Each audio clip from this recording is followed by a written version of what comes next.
ಅವನ ಬಾಧೆಗೊಳಗಾದಂತಹ ನಾವು ಸುರಲೋಕವನ್ನೇ ತ್ಯಜಿಸಬೇಕಾದಂತಹ ದುರ್ದೆಸೆ ನಮ್ಮ ಪಾಲಿಗೆ ಒದಗಿ ಬಂತು. ಏನು ಮಾಡೋಣ, ಎತ್ತ ಸಾಗೋಣ ಅಂತ ಆಲೋಚನೆ ಮಾಡಿದರೆ ಕಣ್ಣಂದಾಗಿರಿಗಳನ್ನು ಹತ್ತಿದೆವು, ಇಳಿದೆವು, ಕಾಡಿಯನ್ನು ಸೇರಿದೆವು. ವೈಭವದಿಂದ ಮೆರೆಯಬೇಕಾದ ನಮ್ಮ ಬದುಕು ಬಡತನದಕ್ಕಿಂತಲೂ ಕೀಳಾಗಿ ಹೋಯಿತು. ಹೀಗಾದರೆ ಹೇಗೆ ಎನ್ನುವ ವಿಚಾರವನ್ನು ಗುರುಗಳಲ್ಲೇ ಕೇಳೋಣ ಅಂತ ಇದ್ದೇನೆ. ಗುರುವರ್ಯ, ನೋಡಿದ್ರ ನಮ್ಮ ದುಸ್ಥಿತಿಯನ್ನು? ಅಸುರನ ಬಾಧೆಯಿಂದಲಾಗಿ ನಾವು ಬಳಲಿ ಹೋಗಿದ್ದೇವೆ. ಏನು ಮಾಡೋಣ ಎನ್ನುವುದಕ್ಕೆ ದಿಕ್ಕೇ ತೋಚದ ಸ್ಥಿತಿ ನಮ್ಮ ಒಳಗಿದೆ. ದಾರಿಯನ್ನು ನೀವೇ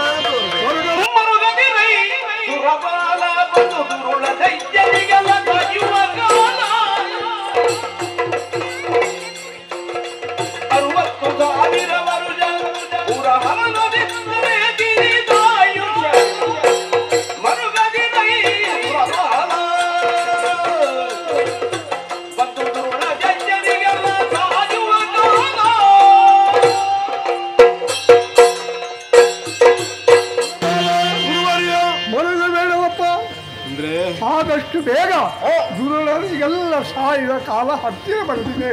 ಹೇಗೆ ಸ್ವಾಮಿ? ಅವನಿಗೆ ವರ ಏನು? 60,000 ವರ್ಷಗಳ ಕಾಲ ಅವನಿಗೆ ಆಯುಷ್ಯ ಇತ್ತು. ಅದರಲ್ಲಿ 30,000 ವರ್ಷಗಳು ಆಯುಷ್ಯ ಮುಗಿದು ಹೋಯಿತು. ಈಗ ಏನಾಗಿದೆ? ಶ್ರೀಮನ್ನಾರಾಯಣ ಮೋಹಿನಿಯನ್ನು ಕಳುಹಿಸಿದ ಆತನಲ್ಲಿಗೆ. ಈಗ ನಿತ್ಯ ನೈಮಿತ್ತಿಗಳನ್ನು ಮರೆತು ಮೋಹಿನಿಯ ಜೊತೆಯಲ್ಲೇ ಇದ್ದಾನೆ. ಆದರೆ ನಮ್ಮಿಂದಲೇ ಅವನನ್ನು ಹತ್ಯೆ ಮಾಡುವುದಕ್ಕೆ ಸಾಧ್ಯ ಇಲ್ಲ. ಮತ್ತೆ ದಾರಿ ಹೇಗೆ ಸ್ವಾಮಿ? ಆದಿಶಕ್ತಿಯೇ ಕುಂಬಿನಿಯರ್ಯಾರಿಲ್ಲ ತ್ರಿಪುರಾಂಬಿಕೆಯ ಹೊರತು ಅವನ ವಧಿಸಲು ತ್ರಯಂಬಕನ ವರಬಲದಿ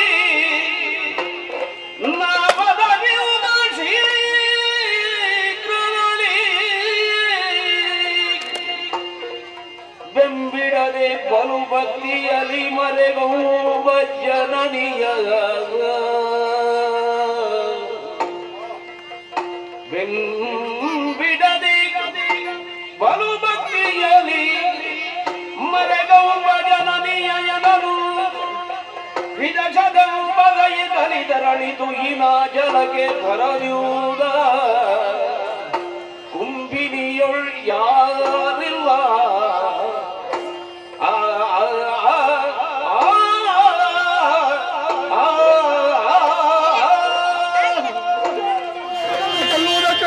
ಈ ಕುಂಬಿನಿಯಲ್ಲಿ ಯಾರೂ ಇಲ್ಲ ಅಂತ ಆದ್ರೆ ನಮ್ಮ ಸ್ಥಿತಿ ಜಗದಂಬಿಕೆಯೇ ಆಗಬೇಕಷ್ಟೇ. ನೇರವಾಗಿ ತುಹಿನಗಿರಿಗೆ ಹೋಗಿ ಅಂಬಾತ್ವರವನ್ನು ಮಾಡಿ ದೇವಿಯನ್ನು ಪ್ರಾರ್ಥಿಸೋಣ. ಎಲ್ಲರೂ ಸಾಕು.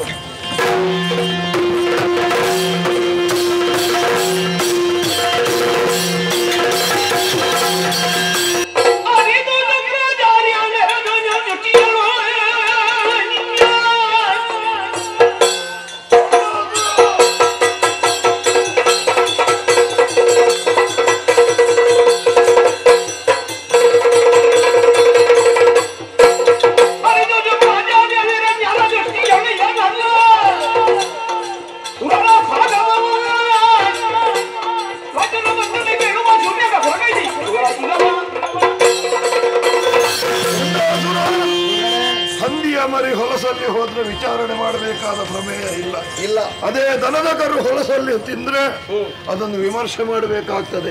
ಪ್ರಾಜ್ಞ ನೀನು, ನಿನಗೆ ಬೋಧಿಸಿದವ ನಾನು. ಯಾವುದನ್ನೆಲ್ಲ ಬೋಧಿಸಿದ್ದೇನೋ ಅದನ್ನೆಲ್ಲ ಬದಿಗೆ ಒತ್ತಿ ಆಚಾರ ವಿಹೀನನಾದೆಯ ನೀನು ಮೋಹಿನಿಯೊಂದಿಗೆ ತಿರುಗಾಡ. ಈ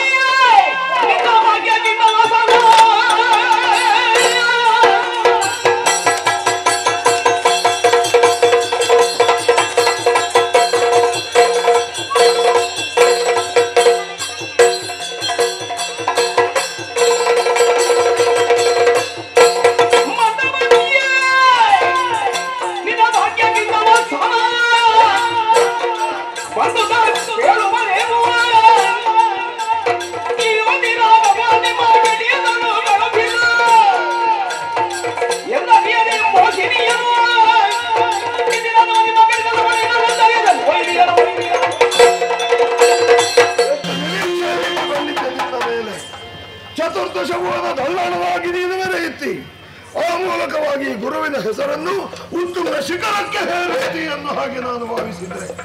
ಕೇವಲ ಹೆಣ್ಣಿನ ಮೈಮಾಟಕ್ಕೆ ಮರುಳಾಗಿ ಅವಳ ದಾಸನಾಗಿ ಹೋದೆಯ. ವಿಮರ್ಶೆ ಮಾಡಲಿಲ್ವೇ ನೀನು? ಈಗ ಅವಳನ್ನು ಸೇರಿದ್ದರಿಂದ ಏನು ಅನಾಹುತ ಆಯಿತು? ಏನು ಅನಾಹುತವಾಯಿತು? ದೇವತೆಗಳೀಗ ಎಲ್ಲಿಗೆ ಮುಟ್ಟಿದ್ದಾರೆ? ಏನು ಮಾಡ್ತಾ ಇದ್ದಾರೆ? ಯಾಗವನ್ನ ಮಾಡ್ತಾ ಇದ್ದಾರೆ. ಆ ಮೂಲಕವಾಗಿ ನಿನ್ನನ್ನು ಹರಣಿಸುವ ಯತ್ನ ಮಾಡ್ತಾ ಇದ್ದಾರೆ. ಇದೆಲ್ಲ ಹರಿಯ ಕುತಂತ್ರ. ನನ್ನ ಜ್ಞಾನಕ್ಕೆ ಮುಟ್ಟಿದಂತಹ ರಾವಣವನ್ನು ಹರಿದು ತೆಗೆದ ಮೇಲೆ ದೇವತೆಗಳ ಕೃತ್ರಿಮವನ್ನು ಮುರಿಯುವುದಕ್ಕೆ ಈ ಮೋಹಿನಿಯನ್ನು ಹೊರಗೆ ಹಾಕಿ ಸಿದ್ಧನಾಗ್ತೇನೆ.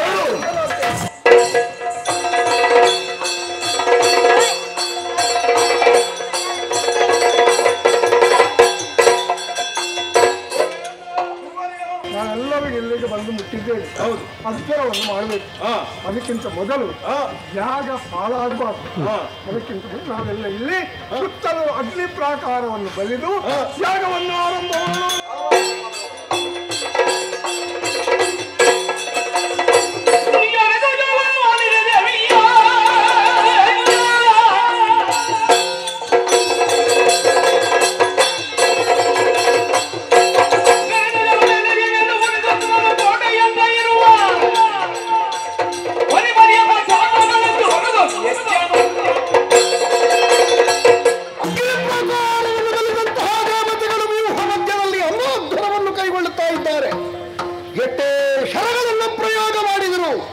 ಜಲಿಸುತ್ತಿರುವಂತಹ ಬೆಂಕಿ ನಂದುತ್ತಾ ಇಲ್ಲ.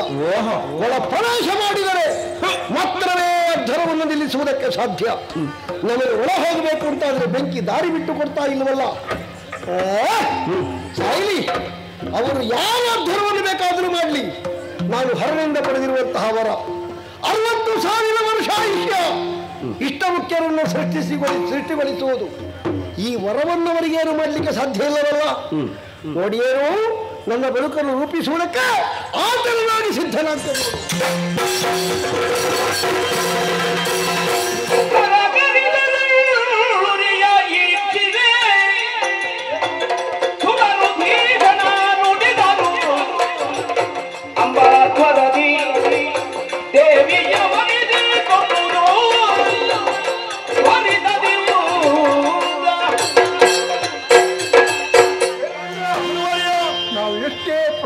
ಪಟ್ಟರು ದೇವಿಯ ಅನುಗ್ರಹ ಆಗಲಿಲ್ಲ.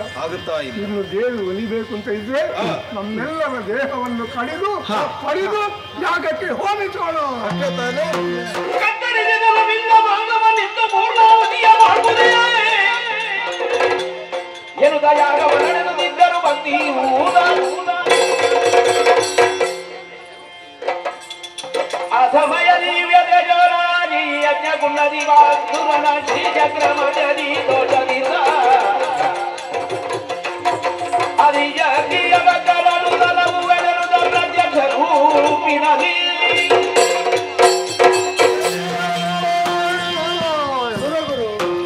ಸುರಪತೆ ಪರಮಪುರುಷ ಬ್ರಹ್ಮಾದಿ ಸರ್ವದೇವರುಗಳು ಕೂಡ ಸಮಾಹಿತರಾಗಿ ದೇವ ಕಾರ್ಯದಲ್ಲಿ ನಾವು ಸಹಭಾಗಿಗಳಾಗಬೇಕೆಂಬ ಸದಾಶಯದಿಂದ ಬಂದು ಸೇರಿದ್ದು. ಅಂಬಾಧ್ಯರವನ್ನು ಕೈಗೊಂಡವರು ನೀವು. ಯಾರಿಂದಲಾಗಿ ನಮಗೆ ಶಕ್ತಿ ಸಾಮರ್ಥ್ಯಗಳು ಲಭ್ಯವಾಗಿದೆ ಅದನ್ನು ಉಳಿಸಿಕೊಂಡು ಬೆಳೆಸಿ ಲೋಕದ ಸ್ಥಿತಿಸ್ಥಾಪನೆಯನ್ನು ಮಾಡುವುದಕ್ಕೆ ನಮಗೆ ಆಗಲಿಲ್ಲ ಅಂತಂದಾಗ ನಿರರ್ಥಕವಾದ ಈ ಅಂಗೋಪಾಂಗಗಳು ಇರುವುದರಲ್ಲಿ ಔಚಿತ್ಯ ಇಲ್ಲ, ಅಗತ್ಯವೇ ಇಲ್ಲವಲ್ಲ.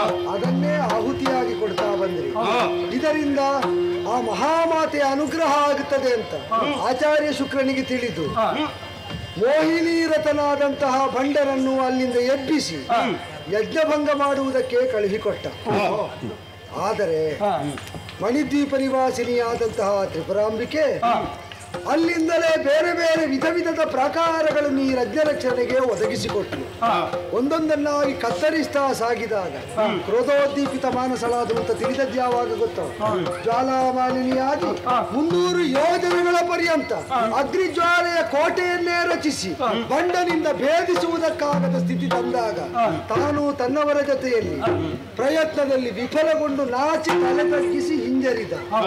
ಆ ಕಾಲದಲ್ಲಿ ಸುರಗುರುವಿನ ನಿರ್ದೇಶನದಂತೆ ಅಂಗೋಪಾಂಗಗಳನ್ನೇ ಒಂದೊಂದಾಗಿ ಕಡಿದು ಪೂರ್ಣಾಹುತಿಯನ್ನು ಮಾಡುವುದಕ್ಕೆ ತೊಡಗಿದ್ದೀವಿ. ವಿಶೇಷ ಗಮನಿಸಿದ್ರ ಭಾಗಿಯಾಗುವುದಕ್ಕೆ ನಾವು ಬರ್ತಾ ಇದ್ದಾಗ ಕಂಡ ವಿದ್ಯಮಾನ, ನೀವು ಕತ್ತರಿಸಿ ಅದನ್ನು ಆಹುತಿ ಕೊಡ್ತಾ ಇದ್ದಂತೆ ರುಧಿರಧಾರ ಪೂರಕವಾಗಿ ಆ ಆಹುತಿಯಲ್ಲಿಗೆ ಸಮರ್ಪಿತವಾಗ್ತಾ ಉಂಟು. ಕತ್ತರಿಸಲ್ಪಟ್ಟ ಅಂಗೋಪಾಂಗಗಳು ಮತ್ತೆ ಚಿಗಿತುಕೊಳ್ತವೆ. ಅಂದರೆ ನಿಮ್ಮಲ್ಲಿ ಅಂಗೋಪಾಂಗಗಳು ಇರುವುದಕ್ಕೂ ಔಚಿತ್ಯ ಉಂಟು, ಕೊಡುವುದಕ್ಕೂ ಔಚಿತ್ಯ ಉಂಟು ಅಂತ ತಾನೇ ಅರ್ಥ. ಇದರಿಂದ ಮಹಾಮಾತೆ ಪ್ರೀತಳಾಗುತ್ತಾ ಇದ್ದಾಳೆ ಅಂತ ಅರ್ಥ. ನಿಲ್ಲಿಸಬೇಡಿ, ಎಲ್ಲರೂ ಜೊತೆಯಾಗೋಣ. ಅವರವರ ಅಂಗಗಳನ್ನು ಛೇದಿಸಿ ಆಹುತಿಯನ್ನು ಕೊಡ್ತಾ ಆ ಮಹಾಮಾತೆಯನ್ನು ಸೃಷ್ಟಿಗೊಳಿಸುವುದಕ್ಕೆ ಯತ್ನಿಸೋಣ, ಸ್ತುತಿಸೋಣ.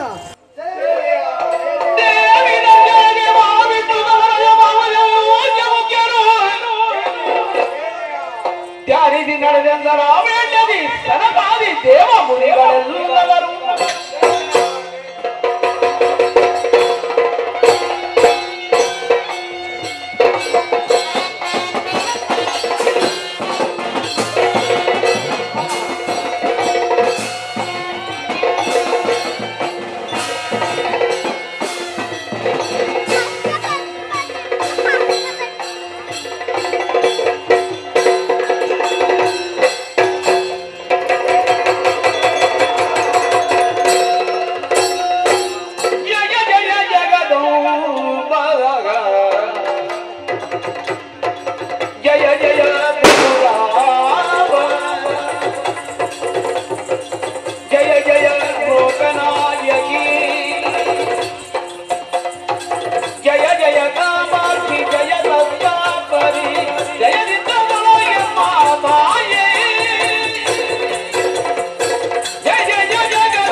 ಧೈರ್ಯವನ್ನು ತಾಳಿರಿ.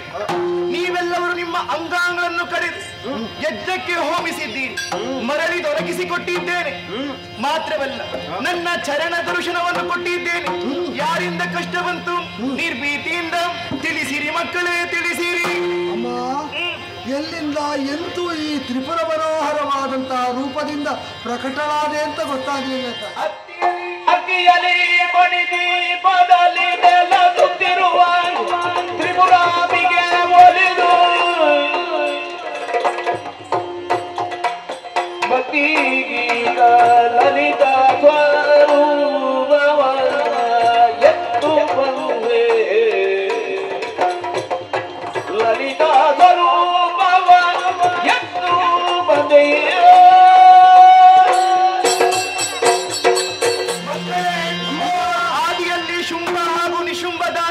ಸಂಹರಿಸಿ ಮಣಿದ್ವೀಪದಲ್ಲಿ ತ್ರಿಪುರಾಂಬಿಕೆಯಾಗಿ ನೆಲೆಯಾಗಿದ್ದವಳು ನಾನು. ಈ ಹೊತ್ತಿಗೆ ಅಂಬಾದ್ವರವನ್ನು ಮಾಡುವ ಮುಖೇನವಾಗಿ ಪ್ರಸನ್ನೀಕರಿಸಿಕೊಂಡಿದ್ದೀರಿ. ಶ್ರೀಚಕ್ರದ ಮಧ್ಯಭಾಗದಲ್ಲಿ ಈ ಹೊತ್ತಿಗೆ ಲಲಿತಾ ಸ್ವರೂಪದಿಂದ ಪ್ರತ್ಯಕ್ಷಳಾಗಿದ್ದೇನೆ. ಆರ್ದ್ರವಾದ ಅಂತಃಕರಣದಿಂದ ಸಂಕೀರ್ತಿಸುತ್ತಾ ಇದ್ದೀರಿ. ಯಾರಿಂದ ಬಂದಂತಹ ಕಷ್ಟ ನಿರ್ಭೀತಿಯಿಂದ ತಿಳಿಸಿರಿ ಮಕ್ಕಳೇ, ತಿಳಿಸಿರಿ. ಅವತರಿಸಬೇಕು ತಾಯೇ. ಕುಳಬಂಡ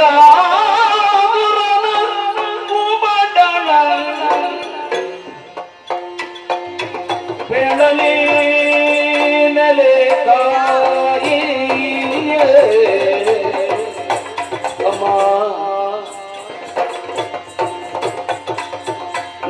ಮನು ಗೋಳು ಕುಣಿದಿಯ ಸತ್ಯದ ರೂಪವ ಬಾಳಗೆಡಗಿ ಹೊಂಡಾತುರನವು ಪಟಳವ ಬೇಳದೇರು ಎಲದ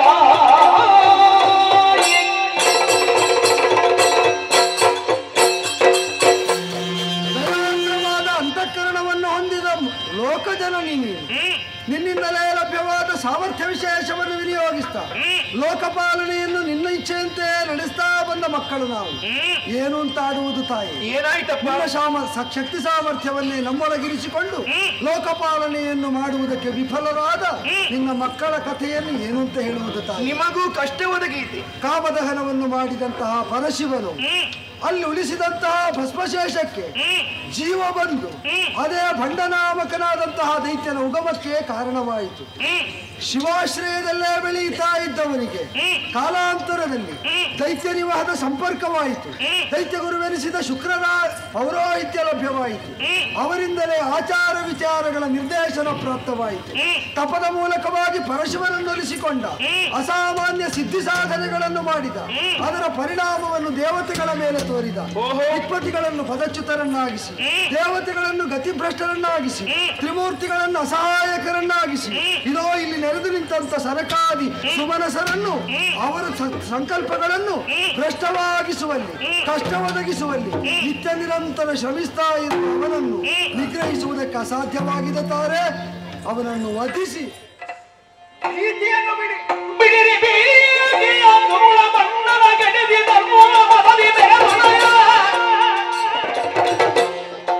ಮಡುಗಿ ನಿಮ್ಮನ ಪರವೆ ನೆಲದ ಕೊಡಲು ಅಭಯ ಇಂದ್ರಾದಿ ಸುಮನಸರೇ, ಯಾರು ಭಯಭೀತರಾಗುವಂತಹ ಅಗತ್ಯವೇ ಇಲ್ಲ. ಈಶನಿಂದ ವರಫಲಾಮಿತನಾಗಿ ತುಳನಾದಂತಹ ಬಂಡಾಸುರ ಲೋಕಕಂಟಕನಾಗಿ ಮೆರೆಯುತ್ತಾ ಇದ್ದಾನೆ. ಸೂರ್ಯೋದಯ ಆದ ಬಳಿಕ ಯಾವತ್ತಾದ್ರೂ ಕತ್ತಲೆಯ ಭಯ ಉಂಟ ಮಕ್ಕಳೇ? ಇಲ್ಲ, ಖಂಡಿತವಾಗಿಯೂ ಇಲ್ಲ. ದುರುಳಾದಂತಹ ಬಂಡನನ್ನು ಬಾಧಿಸಿ ಧರ್ಮವನ್ನು ಉದ್ಧರಿಸುತ್ತೇನೆ. ಧೈರ್ಯಸ್ಥರಾಗಿರಿ, ಧೈರ್ಯಸ್ಥರಾಗಿರಿ. ಶ್ರೀಮಹಾದೇವಿಯ ವಾದ ಗೆಲ್ಲುವುದರುದಲ್ಲಿ ತಾಮರದಾದನವವುದು ನೇಮವಯೀಯರು ವಿಶ್ವಕರ್ಮನು ದಿವ್ಯ ಸೀಮೆಯನು ನಿರ್ಮಿಸಿದ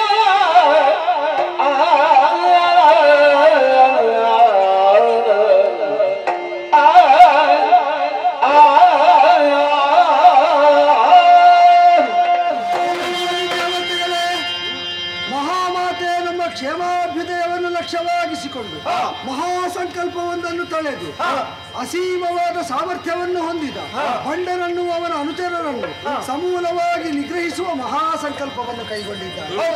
ಅದಕ್ಕೆ ಕಾಲ ನಿರ್ಣಯವನ್ನು ಮಕ್ಕಳಾಗಿ ನಾವು ಹೇರುವಂತಿಲ್ಲ.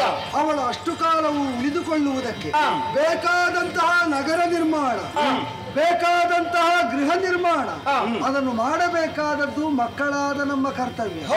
ಬ್ರಹ್ಮದೇವ ದೇವಶಿಲ್ಪಿಯಾದ ವಿಶ್ವಕರ್ಮನಿಗೆ ನೂತನ ಸೃಷ್ಟಿಗೆ ಸೃಷ್ಟಿಪತಿಯಾದ ನೀನೇ ಆದೇಶ ಕೊಡಬೇಕು. ಎಲ್ಲ ಆಯ್ತು. ಶ್ರೀನಾಮಕವಾದ ನಗರ ಶ್ರೀನಗರ ದೇವಿಗಾಗಿಯೇ ನಿರ್ಮಾಣವಾದದ್ದು. ಚಿಂತಾಮಣಿ ನಾಮಕವಾದ ಗೃಹ ದೇವಿಯ ವಾಸಕ್ಕಾಗಿಯೇ ನಿರ್ಮಾಣವಾದದ್ದು.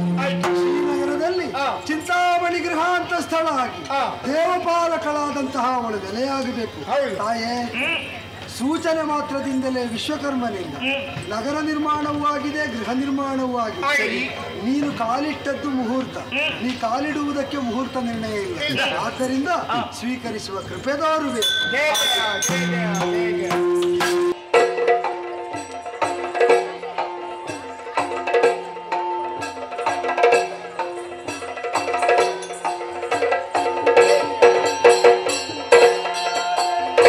ಚಿಂತಿಸಿದ ಕಮಲಭವನಂತರಂಗದಿ ಸೂರ್ಯನಂತೆ ಸವರಾಜ್ಯ ವಿದರ ಎಂತು ಓರ್ವಳೆ ದೇವಿ ಕೊಂಡೆ ಲಲಿತ ಇರುವಳು ಕಾಂತ ಇವಳಿಗಾರು ತಿಳಿಯೇ ಕಮಲ ಸಂಭವ ನಮ್ಮೆಲ್ಲರ ಸಂಕಲ್ಪದಂತೆ ದೇವಿಯು ಗ್ರಹವನ್ನು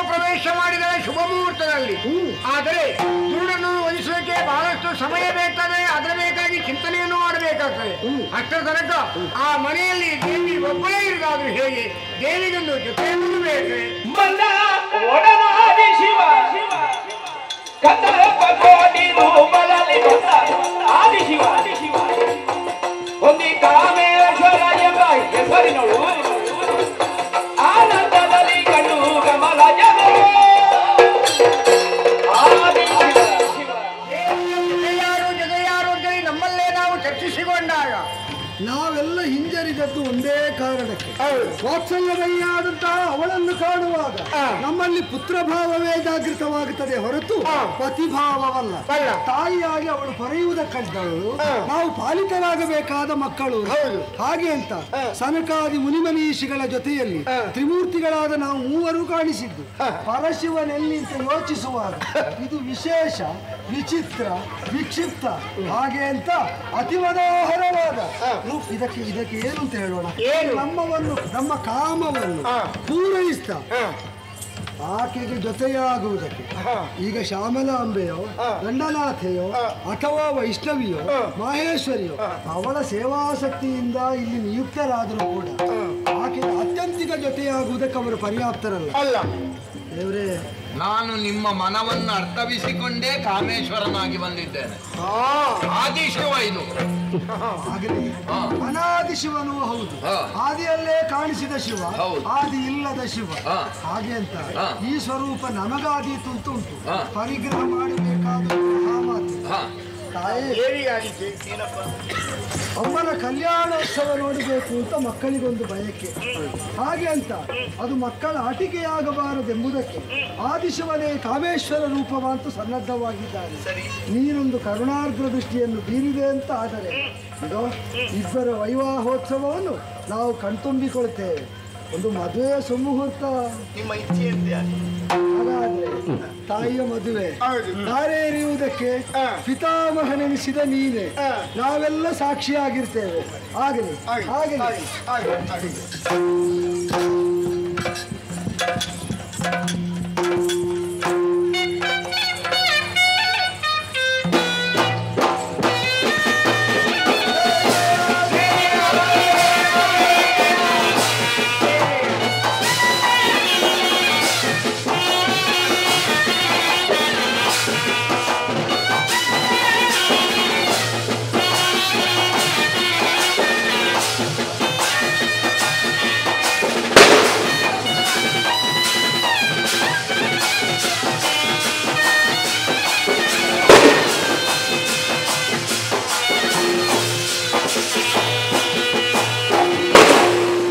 ಜೋಡಿಸಿದರು ಗಂಡಕ್ಕೆ ವರರ ವಧೂವರರ ಗಡರಿಸಿದು ಮೆರವ ಮಂಟಪವ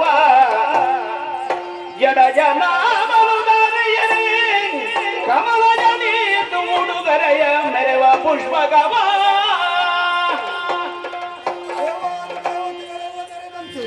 ಈ ವೈವಾಹೋತ್ಸವವನ್ನು ಕಣ್ತುಂಬಿಕೊಂಡಂತಹ ದಿವ್ಯಗಳಿಗೆ ನೂತನ ವಧೂವರರು ಒಂದು ಅರ್ಥದಲ್ಲಿ ಮಕ್ಕಳಿಗೆ ನಮಗೆ ಏನಾದ್ರೂ ಉಡುಗೊರೆ ಕೊಡಬೇಕು. ಏನು ಕೊಡೋಣ? ಇಚ್ಛಾ ಮಾತ್ರದಿಂದಲೇ ಗಮನ ಸಾಮರ್ಥ್ಯವನ್ನು ಹೊಂದಿದವರಿಗೆ ಏನೂ ಉಪಕಾರಕ ಬರಲಿಕ್ಕಿಲ್ಲ. ಆದರೂ ಉಡುಗೊರೆ ಕೊಡದುಳಿಯಬಾರದೆಂಬುದಕ್ಕೆ ಪುಷ್ಪಕ ವಿಮಾನವೇ ಮೊದಲಾದ ಉಡುಗೊರೆಗಳನ್ನು ಸನ್ನಿಧಾನಕ್ಕಾಗಿ ಅರ್ಪಿಸ್ತಾ ಇದ್ದೇವೆ. ದೇವ ಪ್ರಾತಿನಿಧ್ಯದಿಂದ ಸ್ವೀಕರಿಸುವ ಕೃಪೆ ತೋರಬೇಕು. ಅದು ನಮ್ಮ ಉಡುಗೊರೆಗಳನ್ನೆಲ್ಲ ಕೊಟ್ಟ ಕಾಲದಲ್ಲಿ ದೇವವರ್ಗದ್ದು ಪ್ರಾತಿನಿಧ್ಯ ಹೊಂದಿದಂತ ದೇವೇಂದ್ರನು ಏನೋ ಭಿನ್ನಯಿಸಿಕೊಳ್ತಾ ಇದ್ದಾನೆ. ಅವತರಿಸಬೇಕು. ಬಲವೈರಿ ಮುಖ್ಯರು ಬಲುಭಕ್ತಿಯಲಿ ದೇವಿ ಲಲಿತಾಂಬ ಕಾಮೇಶ್ವರಿಗೆ ತಳುವದಿ ಉಡುಗರಳ ಮಣಿಯುತ ನುಡಿದರು ಧನ್ಯವಾದೆವು ಇಂದು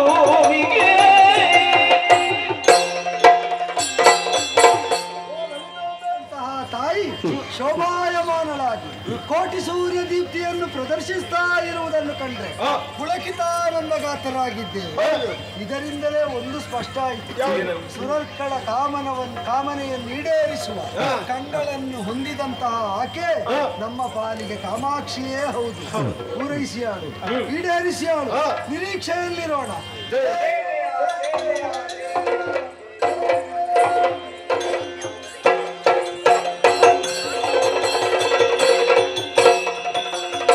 ನಮ್ಮ ಚಾನಲ್ನಲ್ಲಿ ಬರುವ ವಿಡಿಯೋಸ್ ನಿಮಗೆ ಇಷ್ಟ ಆಗಿದ್ರೆ ಲೈಕ್ ಮಾಡಿ, ಶೇರ್ ಮಾಡಿ, ನಮ್ಮ ಚಾನಲನ್ನು ಸಬ್ಸ್ಕ್ರೈಬ್ ಮಾಡಿ ನಮ್ಮನ್ನು ಬೆಂಬಲಿಸಿ. ಯಕ್ಷಗಾನ ಗೆಲ್ಗೆ.